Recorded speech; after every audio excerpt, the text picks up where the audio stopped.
I am live. Thank you. Alright, hello everyone. I'm Cadarev. I will be running the majority of the almost Uncharted games now. And I will just go into new game because a lot of cutscenes, and then I will give you countdown, Matt. So let's go. So this will be 10-second intro, so I'll approximately give you the countdown. But hello everyone.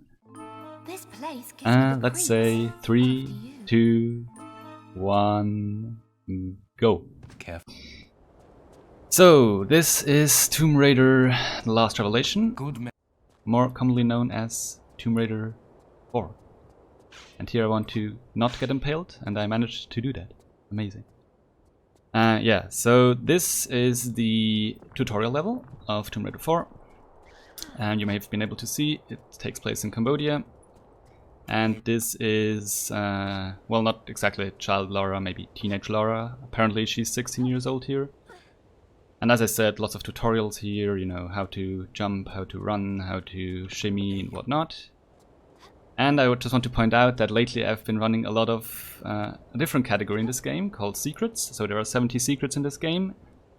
And as you may expect, that requires you to take quite a different route compared to any percent, which is the category I will be running right now. So there might be some spots where I accidentally try to go for the secrets route, which would be a bit bad, but let's hope it doesn't happen too often. But yeah, tutorial. Not too much going on right now because we don't have the equipment that we need for most of the glitches, but we can try to go for a shortcut right here. So I can embed into this corner and then try to get an upwarp like this. So in this game, if you go out of bounds, or like, you know, clip through an object, if there is collision on top, the game will try to push you out on top, so you land on the platform there. If there is no collision on top, you will be stuck out of bounds. That sounds not too helpful, but more on this later. I think we can make it useful.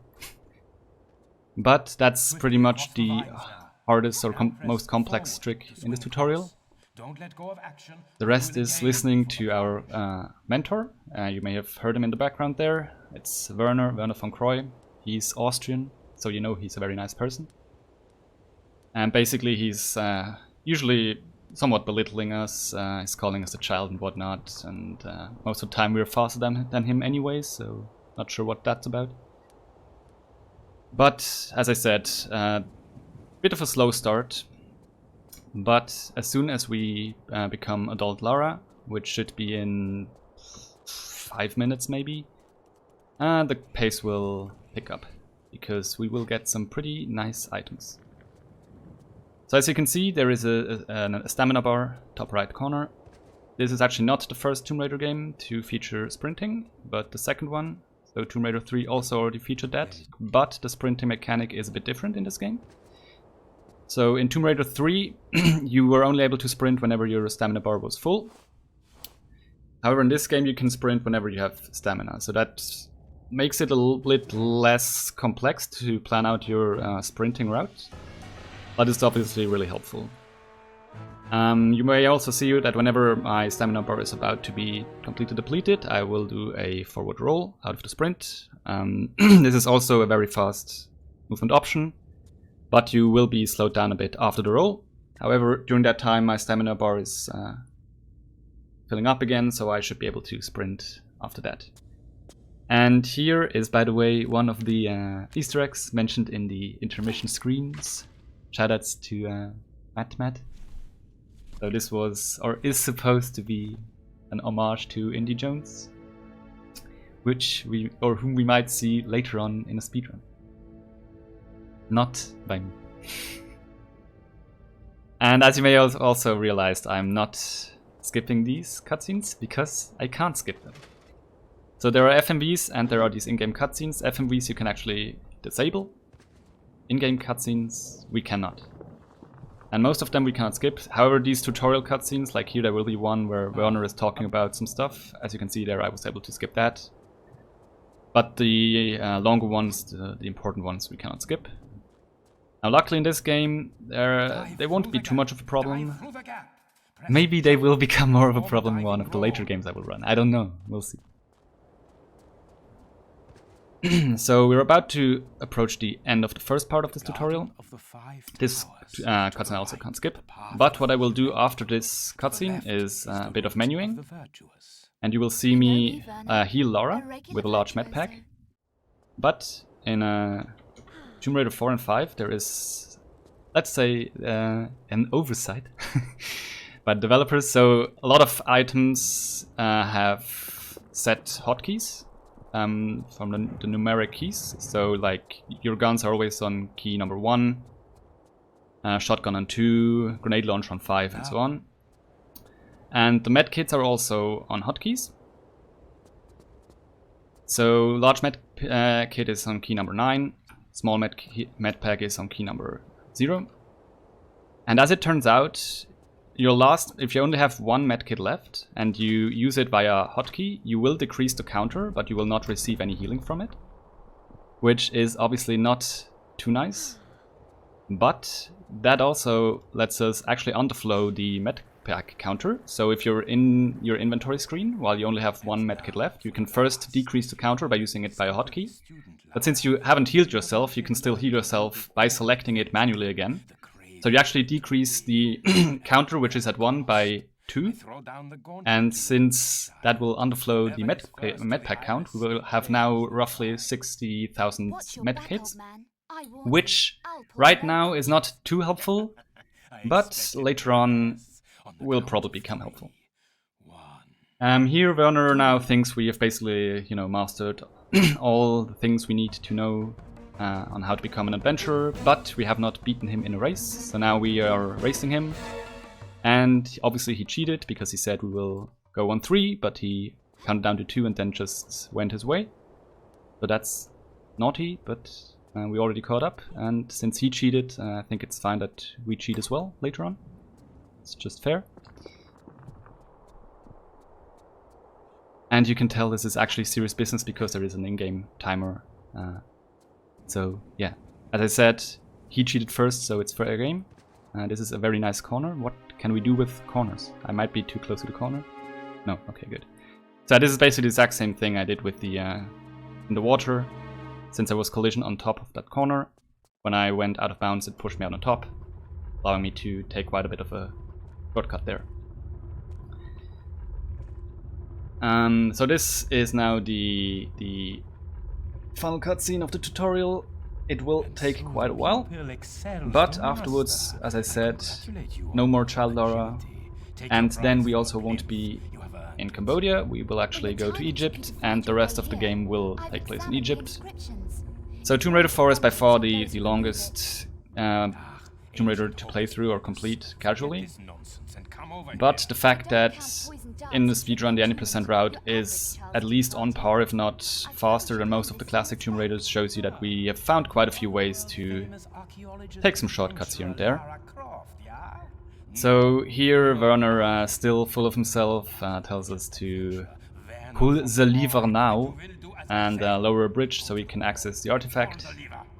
But of course, Lara, being smart, senses some danger in that, but you know how it is with authority, and I guess not. On your head be it, Von Croy. So you may also realize I'm playing this in English. Actually, it doesn't matter at all for this game. Tomb Raider 5, there would be some differences that I will explain later on when I run that game. But here it is completely up for preference, like it doesn't matter at all, no differences between the languages. Actually, languages, like if one of the languages has longer dialogue than the default one, which is English, it will just be cut off. So when the dialogue is still going on at the end of a cutscene, you will just like have it cut off, which is obviously a very nice solution. And here you can see that Werner, yeah. My leg! I am trapped! My leg is trapped! Help me, Laura! Help me! His leg may be trapped, I don't know. Hold on. I'm coming back to get And Lara is doing her best to help him. Nice effort, but I guess not. Werner! So that's it for Cambodia. Now for actual serious business, and apparently not serial business. So you may realize that English is not my native language. Sorry. Yeah, this is Egypt, and this is also grown-up Lara.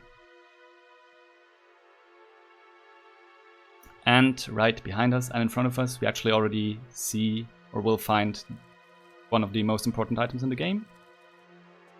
And that's flares. So flares originally, or intended way is only to use them to lighten up your environment, see more stuff. But turns out they're kind of like magic wands and let you do quite some amazing things. Also, yes, people just leave shotguns laying around, I don't know. So here you can see I can discard the flare whenever I would get a stumble animation.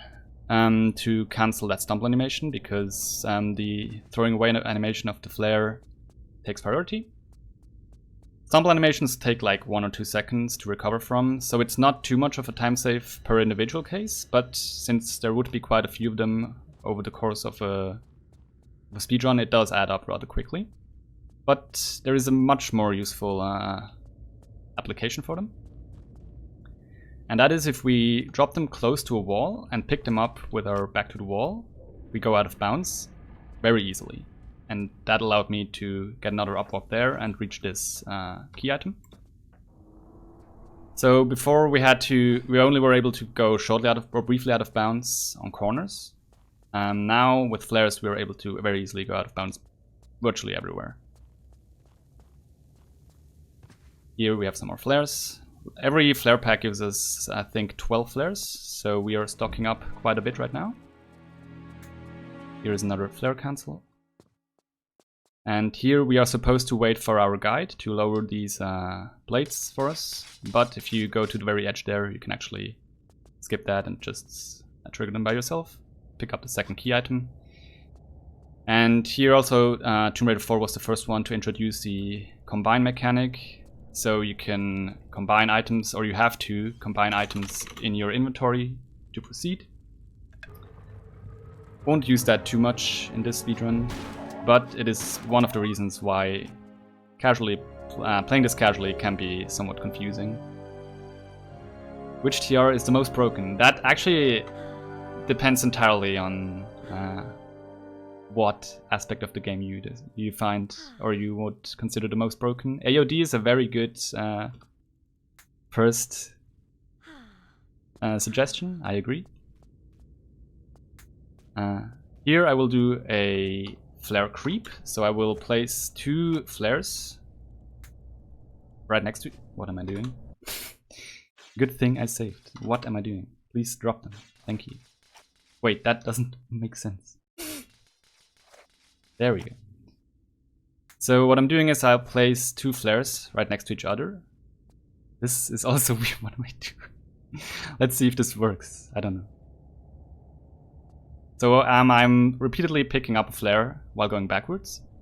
And that will actually push Lara further backwards over time. And my goal is to hit a very narrow spot here on the top of this sandhill, where Lara will be able to just pop out barely, yeah, right here. If I were too far right or left here, she would pop out but not be stuck in there, and she would just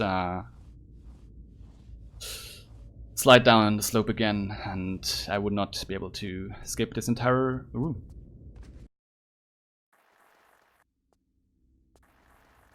So now we're in the burial chambers, and this is where magic will first happen.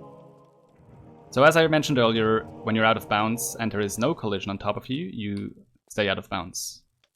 And basically, I will actually first do the trick and then explain it, because there is a cutscene coming up right afterwards. So here I got out of bounds. I will I will use my binoculars. I will look in a general direction and then trigger a cutscene. So I went out of bounds, and usually Lara is the actor that can interact with triggers. So whenever there are triggers and Lara steps on them, that's when the triggers get activated.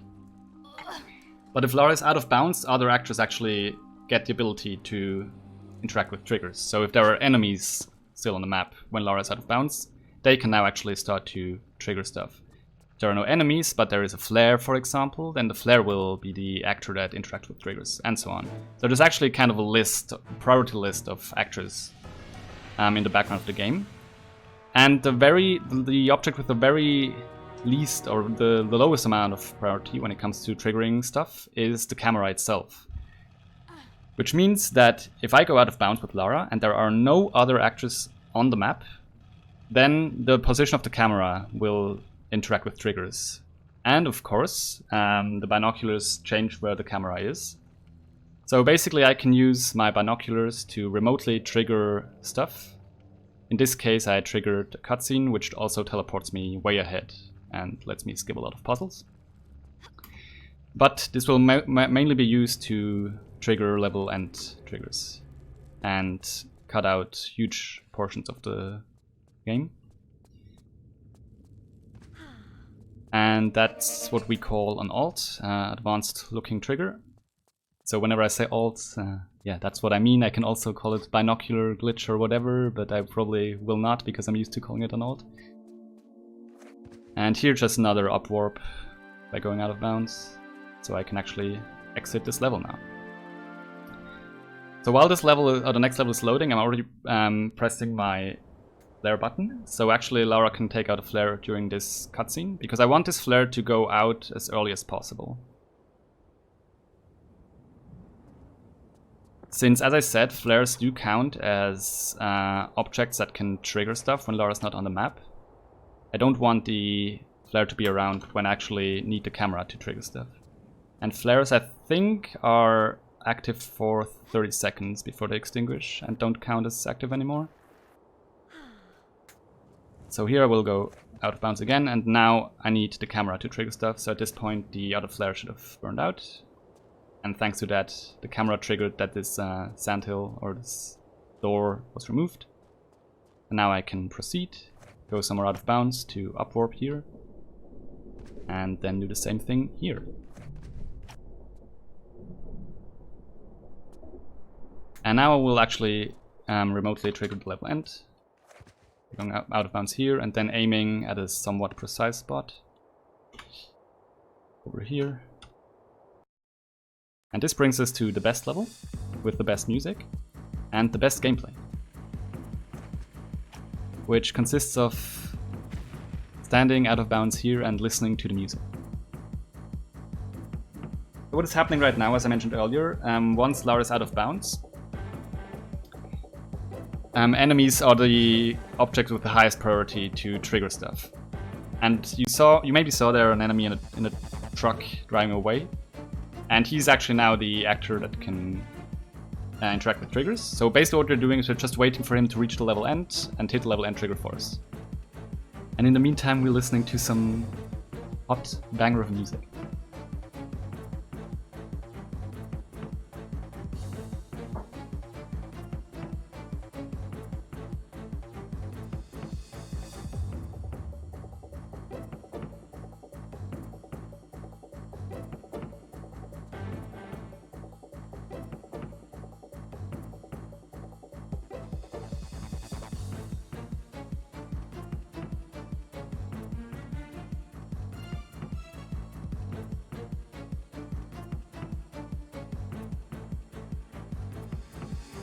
And you thought the auto-scroller segment in Uncharted 1 was somewhat boring. I mean, what?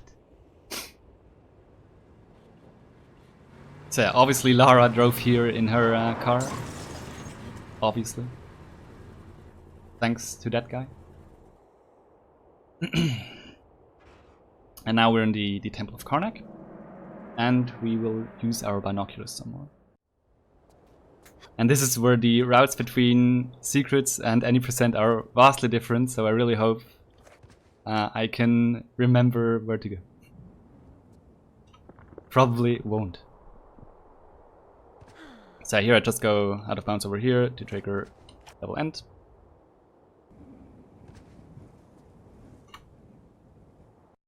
There we go. And same here. I will be going through quite a few flares here, but as I said, I stocked up early on. Luckily, there are a lot of flare packs laying around. I wish that was the case in Tomb Raider 5, but alas, oh well. This is the Holy Lake, and here I will get rid of 3 scorpions. So as you may expect, I will do an alt or a binocular glitch rather soon, and I need to get rid of the enemies on the map so the camera can trigger stuff. And here I will do a flare jump. So I will place a flare close to Lara while she's out of bounds and have her pick it up. And during that animation she has no collision, which allows me to jump forward during it and completely bypass that door there. But since I needed to activate a flare for that, I now need to wait for the flare, that first flare, to extinguish before I can move on. So we can look at some black screen in the meantime. Exciting. On we go. Next cutscene I can't skip, but it's not too long. And I hope you like Beatles. They make pretty good music.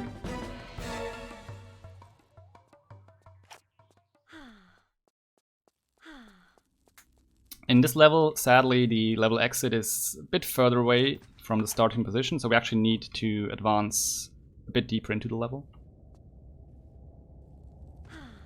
So we actually need to solve some highly complex puzzles like this one, where we need to activate 2 out of 4 switches. Hopefully I remember which one.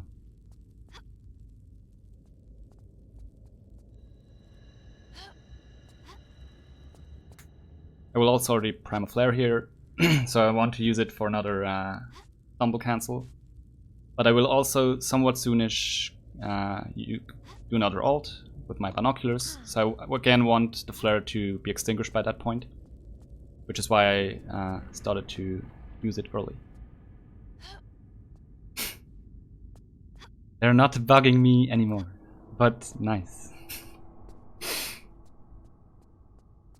So that was that flare.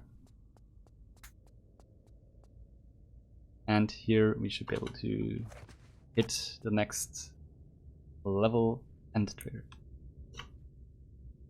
That's a bit of a weird position, but I hope it works. Yes.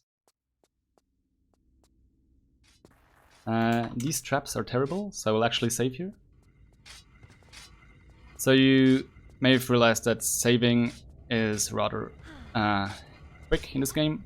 Luckily, in the previous Tomb Raiders there was always a longer animation because you had to open your inventory and cycle through it, and you know, a lot of unnecessary stuff. Here it's very quick, but you don't get any checkpoints like in the later Tomb Raiders, so if you die you go back to the main menu and you can only pick up where you last saved, so no checkpoints, which means that I should save more often than when I do runs. Here another flare jump to go out of bounds and closer to the level exit, or level end rather. And here comes the part that, or rather let's say, I've definitely never heard that this is an Uncharted ripoff, because train, haha. Probably the only reason why Matt accepted this run into the Unchartathon is that he thought this was Uncharted 2. But this level is a bit different from the others, because we can't just go out of bounds until the level end trigger. We actually need to play this somewhat the intended way, which means we have to go through the level twice, once in each direction. Because at the end of the first trip we pick up the important crowbar, which would then allow us to access the level end. Now we'll do some weird jumps here, and I don't think I'm drunk, but maybe I am. But the main reason I do these is to bypass cutscene triggers. This one was probably the easiest one. The second one will be the one that is not that easy. But basically, whenever we would hit one of those, there would be like a 10 to 15 second cutscene where an enemy would spawn and drive along on a car and then jump onto the train, and we don't want that. So we try our best to avoid it. With this setup, we actually can land on top of this tarp, instead of shimmying around it. This cutscene, technically, we could also bypass, but it's A, very finicky, it requires a precise setup, so in the end it's just not worth it. And we get to look at a helicopter. And Flux Monkey likes that a lot, apparently. And we also would have to bypass it twice, so once on the way here, and then again when we go back soon. So in here, this is the end of the train. And we will pick up the crowbar. So the crowbar would be very, very important in casual playthrough. You need it for a lot of puzzles beyond this level. In the speedrun, we only needed to get out of this level. Not quite worth it.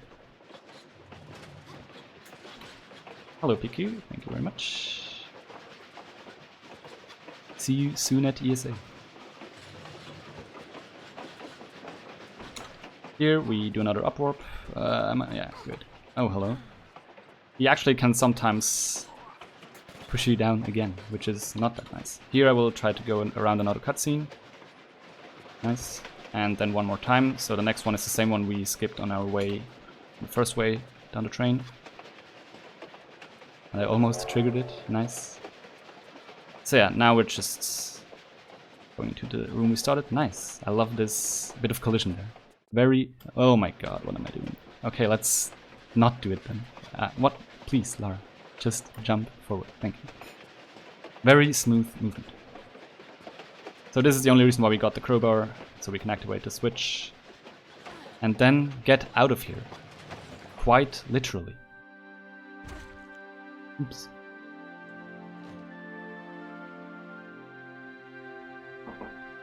So now we're in Alexandria. And we need to make our way into the Temple of Isis. If you hold forwards during this level load, Lara will actually already take a step, which saves like 3 frames or something. So I'm giving it my all here.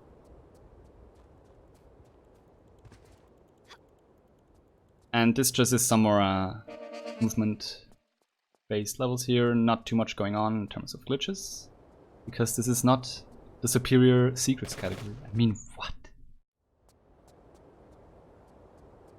Basically what I'm doing now is just trying to go the fastest way to the next level.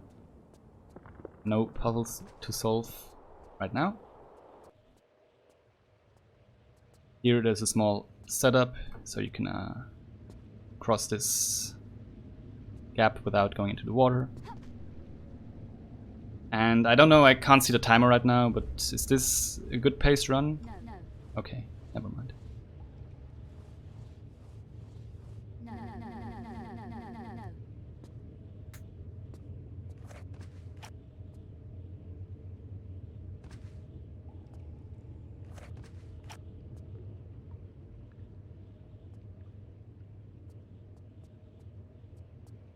And there is another cutscene coming up here, to my right. And since I want to skip it, I will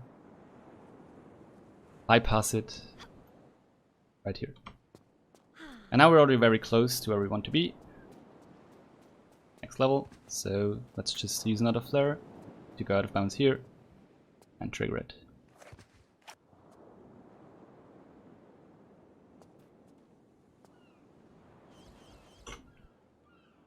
Like that. So at this point I'm supposed to have 2 key items, because as you can see the gate in front of me is closed, and you're supposed to insert them in both of these side chambers. However, I clearly didn't collect any of them, and that's of course a bit of an issue. But as it turns out, Laura can just summon key items when she feels like it, which sadly is not often enough. But here we can do that. So if we place a flare close to this keyhole, and we go out of bound next to the keyhole, when Lara is trying to pick up the flare, she will actually interact with the closest interactable object, which is the keyhole. And like she's forced to interact with it, so the game basically just gives you the key item to put in there. Which lets us completely bypass all the things we would have to do to get these items. Which is very nice. So again, place flare. And go out of bounds next to it. And magic. So with the gate opened, we can now continue, and soon the scenery will change again. But before that happens, we actually have to get past the most finicky binocular glitch, I would say. Like, you have to throw the camera at a somewhat precise spot over quite a distance, so if you're just slightly off with your angle, you may not get the trigger, so that will be a bit finicky. And it's usually one of the spots where your run can die rather easily during attempts. But first, more swimming, which, trust me, you will see later on quite a bit more of that. I would label it as unlucky.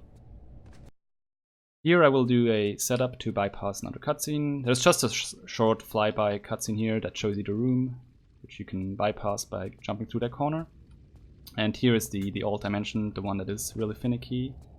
I hope this goes well. Probably won't, but at least I tried. So I want to be really parallel to the wall here, which is why I do these weird things. Not sure if this will work. Let's try. So hopefully soon I will get the trigger. If not, then we might look at this. Okay, there we go. And we would have looked at that black screen for quite a while. So as I said, bit of change of scenery here. I hope you like bikes. I know I do, because basically every Tomb Raider I play has a goddamn bike in it. But what I would also suggest is that if you're playing, or if you're watching the stream without headphones right now, I would highly suggest to grab your headphones. Not because of that turret. I mean, that's loud as well, but, you know, not the worst. But soon you may have to explain yourself if you're not using headphones.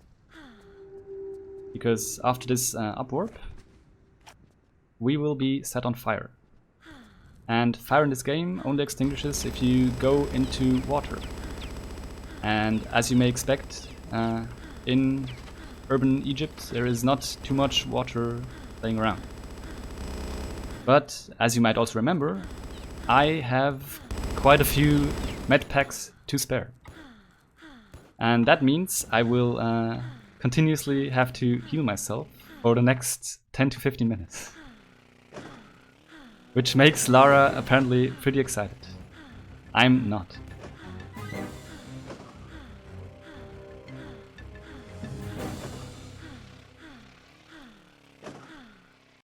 So you can't just mash. I mean, you could, but it wouldn't like really help you, since whenever you press a hotkey for a med pack, your med pack usage is on a cooldown for a second or so. So it's actually better to just get into the timing of really continuously. Like, it's I would say like 1 second timing for each press. In this game it's not too important what your timing is, because you don't really, there aren't many plays where you, or actually any plays where you receive massive damage all at once while being on fire. In Tomb Raider 5 there is actually some places where you really have to be accurate with your heals. But let's not worry about that right now. Let's worry about getting further down this level. And missing ults. There we go. And no level transitions don't heal fire. But more bike is also not bad, I guess.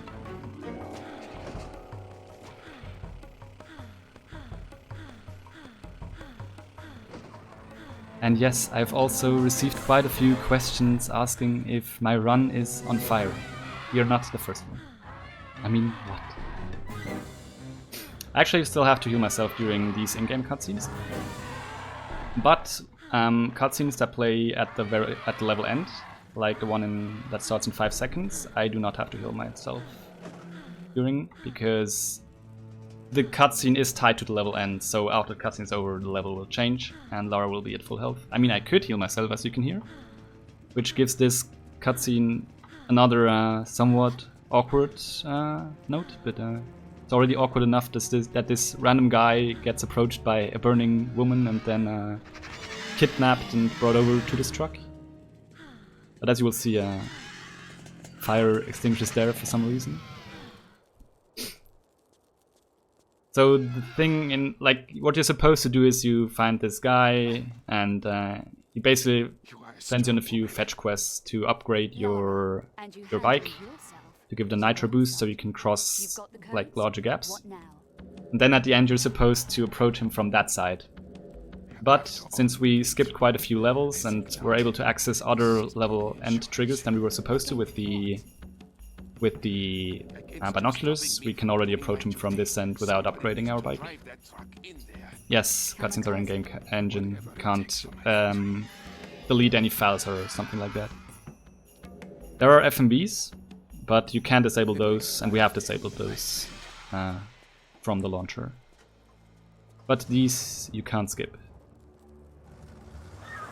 And as you can see, he sacrificed himself for us to continue. Very noble.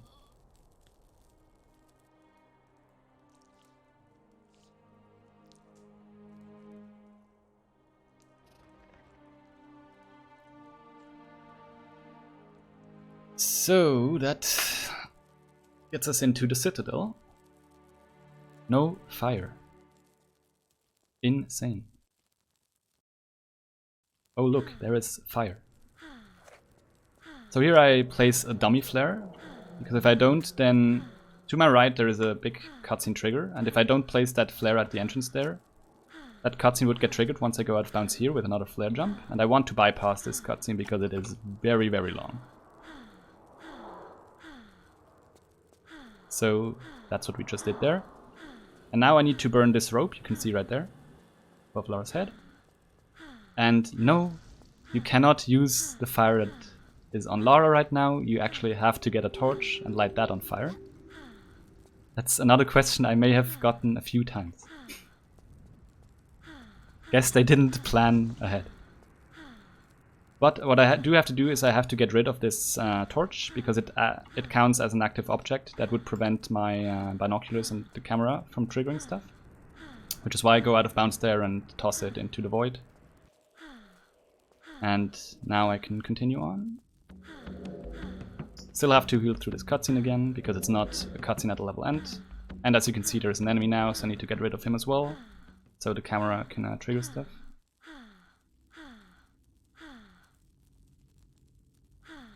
There is actually water down there, as you can see, but it would take... Actually, let me reload that. I don't care about... just don't want to waste too much time on this. Yeah, so I could extinguish the fire by going down into the water, but getting up is a bit of a problem, so sorry, this has to continue. As I said, I need to get rid of this guy, and grenade launcher is very powerful, as you can see, and a bit morbid. And now we continue on. Another cutscene that I need to heal through. Hope you have gotten used to this by now, because if you haven't, I'm sorry, but this might continue for a while.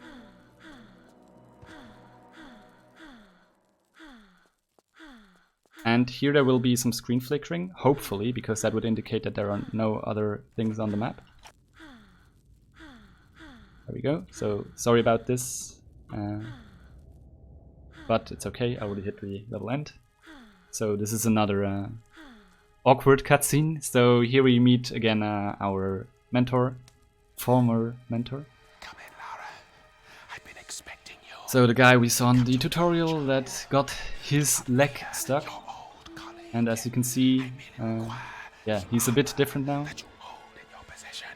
I'm not sure if this is what always happens to you when you're Austrian, but, since I'm not. You shall command the ultimate power, that of life or death over those you choose at your side, and in return. But basically the story is, or so far obviously, since I've paid a lot of attention to it, is that Lara set free the evil Egyptian god and now needs to seal him up again. But Werner has been possessed by that god and blah blah, and yeah, world destruction. But as I said earlier, water extinguishes fire, So I hope you enjoy the sound of this. Ah, perfect. Too bad cutscene water doesn't count, so we're still on fire.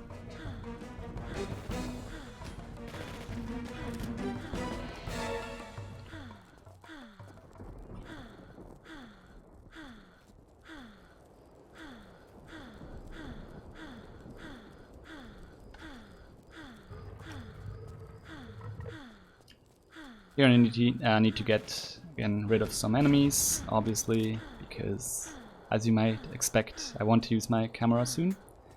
But before I go and trigger the level end, I actually will collect 2 key items.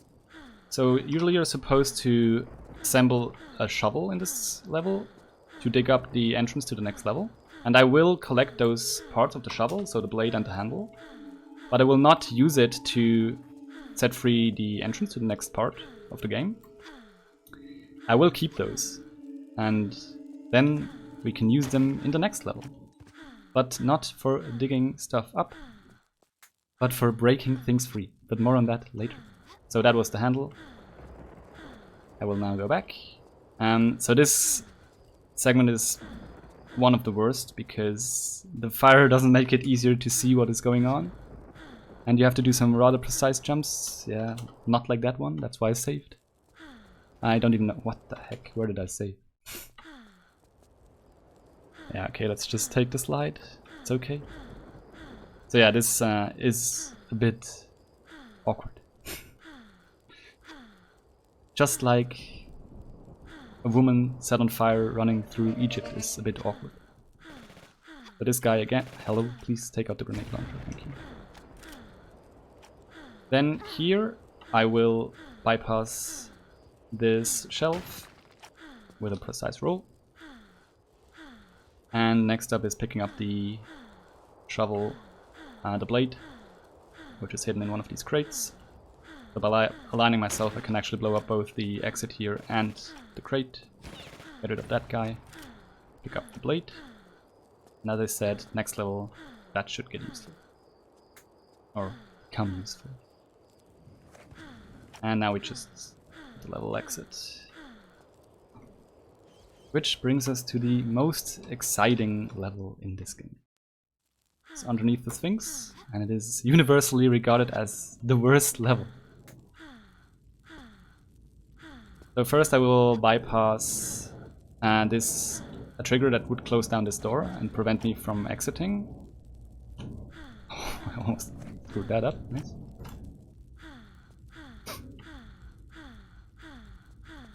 And now we have to gain access to the final room here.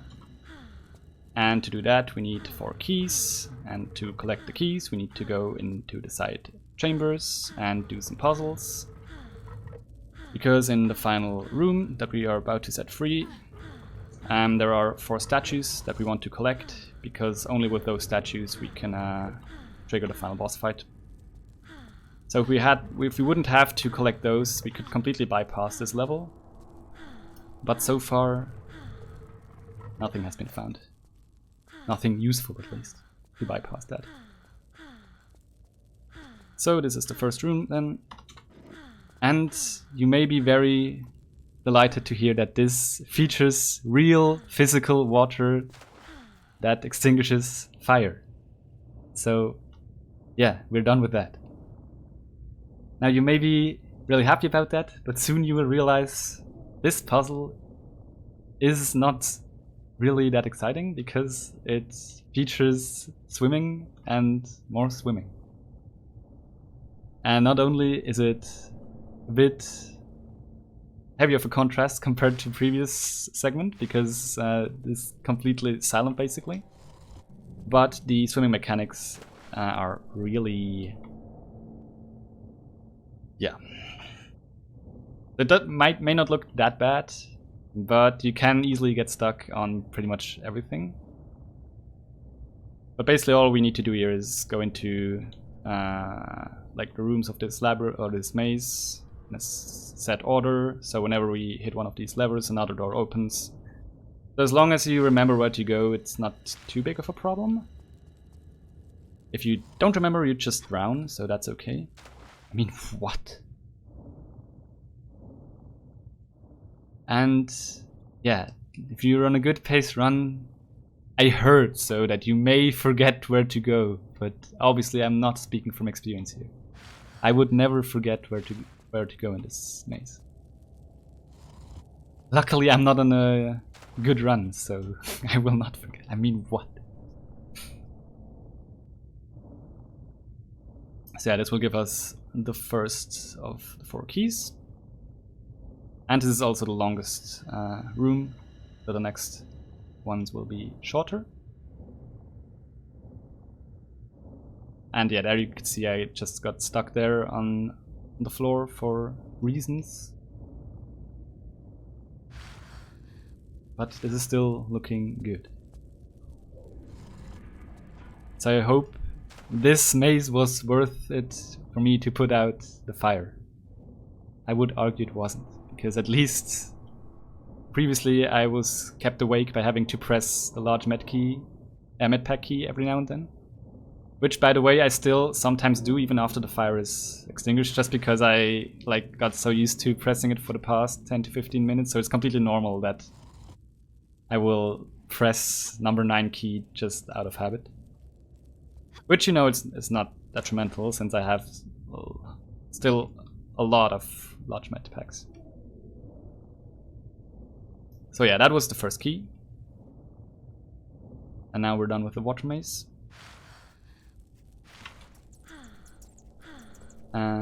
Bats are annoying. So what I will try to do is to complete this level without having to reload in it. Because right now, so I mentioned earlier that there is a list of priorities when it comes to actors other than Lara and when they interact with triggers. Right now, you maybe have seen the 2 guardian dogs behind me. Those have a higher priority than bats right now, because they were loaded while I entered the level and the bats were not. But should I reload at any point during the level, the bats will actually be higher on that list of priorities compared to the lapdogs. And that would be bad, because later on I will have to go out of bounds again. And if the bats are higher on the priority lists, they could trigger stuff that I don't want to. So long story short, what I don't want to do is reload. But as it just happens, this level has the worst jump in the game. That even when playing all calm, casually, it's very, let's say, challenging to get first try. And that will be when we come back from the next room. So the order in which I press these keys here, it's always the same. And they open up the side rooms.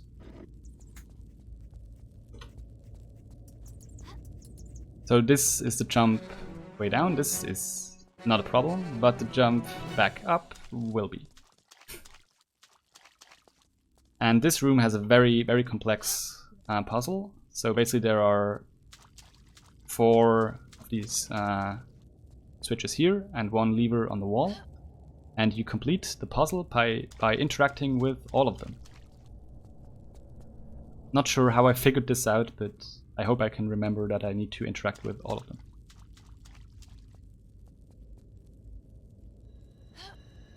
As you can tell, not even the crocodiles really care.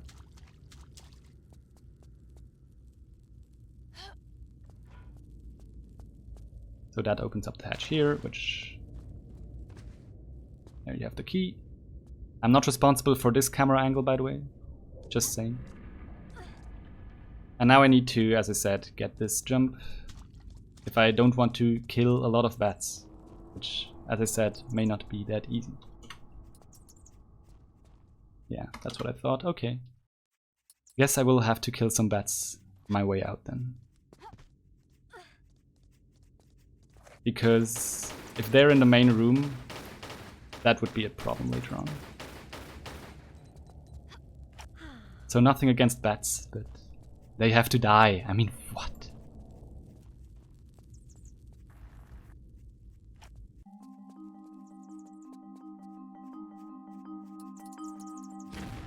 I don't think I got all 4 of them there. And yes, we use a grenade launcher to kill bats, don't question. Here I will now combine the key items I collect in the previous level. And that actually generates this key. So the thing is that since I was supposed to use those key items in the previous level and then they would be gone, that we're not supposed to have those in this level. But as it turns out, combining them actually results in the same ID, like item ID, as that one key would have. So basically just generated the key and we're able to skip one of the 4 side chambers. So if you counted them, I actually only went into 3 side chambers when I would have had to go into 4. So that's helpful. There are 2 more bats up here. Hopefully I can get them with a grenade launcher. Probably won't because they fly around a lot, yeah. I don't think I got one. Huh? Oh, this looks good. Okay. So this is the room with the 4 statues that I need to collect. And in front of these statues, there are, at least in front of the 2, the front one. Oops, that's not what I wanted. There are Can you stop just jumping? I need you to... There we go. So in front of these statues, there are triggers that would activate... Hello? I need you to... Thank you. What the... That would have been really bad. Anyways, so yeah, there are triggers I'm bypassing that would trigger a trap and close down the room and prevent me from exiting, which is much worse. That's why I'm doing these weird jumps on the first 2 statues here. Another one here. And that's also why I need to get rid of the bats there, because while I'm bypassing these statues, it counts as being out of bounds, so they could actually trigger the trap and the door, and I don't want that. So now we have the statues, we can actually get out of here. And since I missed the jump earlier and I had to reload, I need to kill the bats. But that would be it with this level then. Thankfully.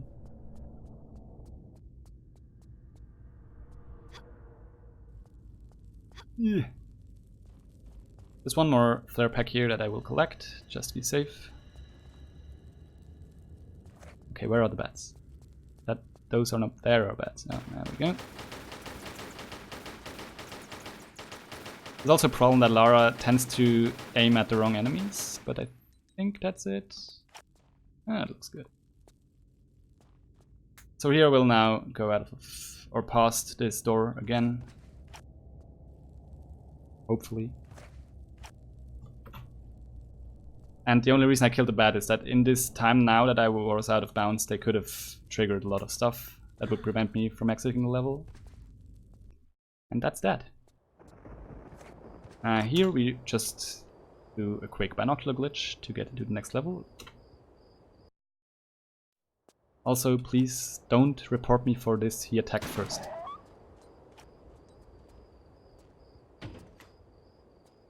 But yeah, obviously I need to get rid of enemies for binocular glitch to work. I'm sorry. Don't look. Oh. Oops. You didn't see that.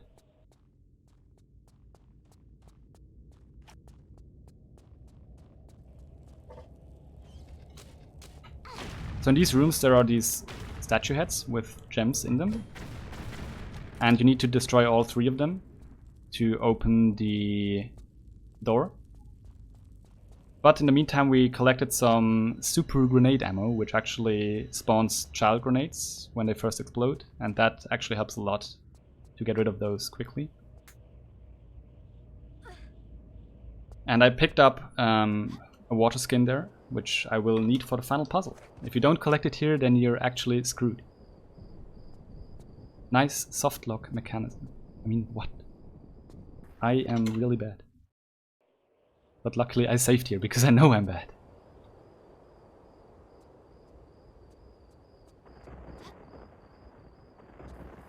Easy. But there's one more room like that with the statue heads. Except this time I just have to get rid of the enemies, because they're close to where I need to do my binocular glitch. Don't report me. Oops. Those may or may not have been dogs, I don't know. So once again, one of the last alts. Hope you enjoy.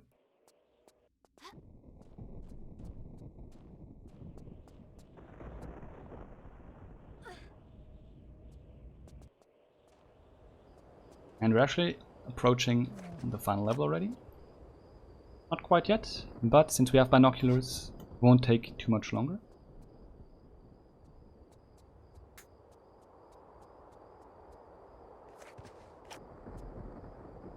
This one is a very generous trigger, like you can actually roughly aim there and you get it.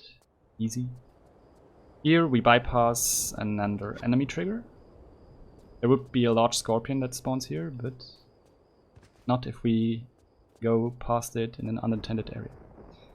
And here I will set up a drop bug, sorry. Very specific vocabulary I need to use here. So basically I will like overlap with this ledge here, and then when I do a safety drop, Lara will grab an imaginary ledge one tile further down.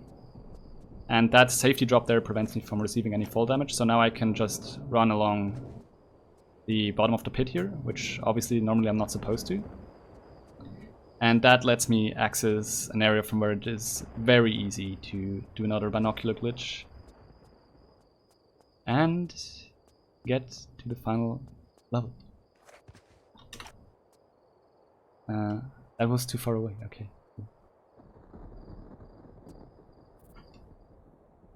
Somewhere over here. Thank you. So now we're in the Great Pyramid, obviously. Not sure how historically accurate this is. I trust Core that they recreated this very accurate.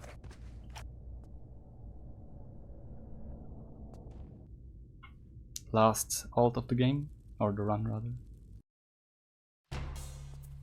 And now we have to do the dreaded scale puzzle. So at the wall there you can see two waves, which means we need to insert 2 liters of water into the urn on the left for us to continue. But we only have water skin that can have 3 or 5 liters. So with the combined mechanism, you have to get the correct amount of water by, you know, filling up one water skin and then transferring the water over, and emptying and stuff, and mathematics, I don't know, it's too much for me, so hopefully I remember the order of things correctly.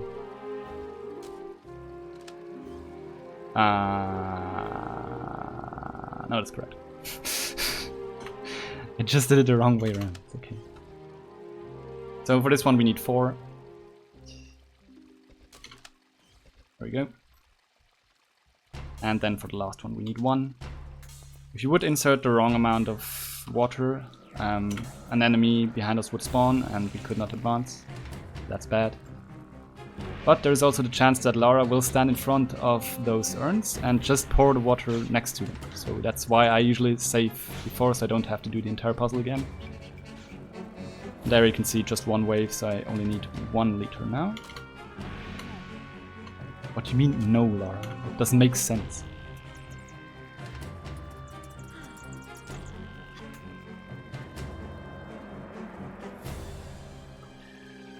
This is that.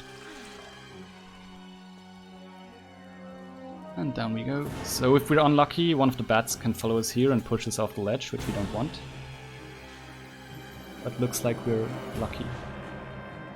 Because now we can do another drop glitch down here to completely bypass having to climb up, or climb down rather, this entire segment, and we just take a shortcut. Fun, right? Okay, I guess not. And this is where we have to put our 4 statues we collected earlier. So this is the only reason why we need to go through that, I don't know, 12 minutes of underneath the Sphinx. Exciting. And yes, Lara will look at a very interesting spot here in this next cutscene. Some people have figured out, but I don't know. I tend to be asleep at this point in the run. I mean, what? So yeah, now we revive or channel the good god to fight against the bad god. Too bad that this statue will get possessed by the evil god. Oh no, what is happening? Let's just get out of here. So, in typical Tomb Raider fashion, last thing you do is run away from the final boss because fighting bosses is boring, I guess. So there you saw a very interesting upwarp. That is only possible in that very spot in this game, or any game for that matter. So it's a very specific geometry alignment there that allows you to actually upwarp that art, because there, like we were also lucky enough that the very top there is actually grabbable, as if it had monkey bars. So this is like a very specific thing that you can only do there. Don't worry about it too much. Why did I take out the guns? So to the right there you can see final boss.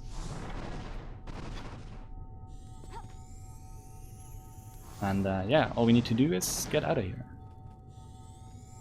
Sadly, I cannot even, I mean, actually it's not sadly. It's not sadly that I can't see the time, because then I don't have to see how terrible this run is. But I assume it's well above 1 hour by now. So here you're supposed to just climb out, and then you would get a cutscene where Lara closes the lid here to seal the evil god. But that's boring and slow, so we just climb up before it and leave it open, so I guess the world dies anyway, but at least we went fast. Now there are just some more traps here that can be lethal, except if you bypass them and don't get dead, but whatever. So 2 more jumps and then about to be time, so get ready on that at MatMat 10111. So that's time. And that's Tomb Raider 4, the last revelation. Whatever the last revelation was, I did not pay attention to the story.